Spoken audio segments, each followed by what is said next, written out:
گاڑی کا لطیفہ سنیے۔ ایک دفعہ ایک بچے نے اپنے باپ سے گاڑی لینے کی ضد کی تو باپ نے کہا، اگر تم امتحان میں اول آؤ گے تو میں تمہیں نئی گاڑی لے کر دوں گا۔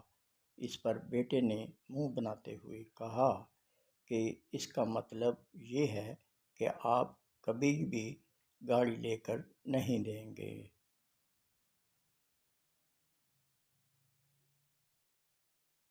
جب میں ڈاکٹری کا امتحان پاس کر کے سرکاری ہاسپٹل میں بطور جونیئر ڈاکٹر تعینات ہوا تو ایک 67 سالہ بزرگ مریض کو پیشاب کی مصنوعی لگانے میں مصروف تھا، بلکہ تقریباً لگا ہی چکا تھا۔ بابا جی نہایت مشفقانہ انداز میں گویا ہوئے، پتر جے تو کچھ پڑھ لکھ جاندا، ایویں جے کم تا نہ کرنے پیندے۔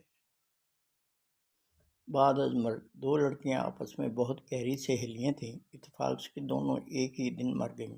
ان کی روحیں آپس میں ملیں اور ایک دوسرے سے مرنے کا سبب دریافت کرنے لگیں۔ پہلی بولی، مجھے اپنے شوہر پر بہت زیادہ شک تھا کہ وہ میری غیر موجودگی میں دوسری لڑکیوں سے ملتا ہے۔ یہی سوچ کر میں ایک دن آفس سے جلد گھر آ گئی، لیکن گھر آ کر دیکھا کہ میرا شوہر بالکل اکیلا بیٹھا ہے۔ یہ دیکھ کر میں اتنی خوش ہوئی کہ بس خوشی سے ہی مر گئی۔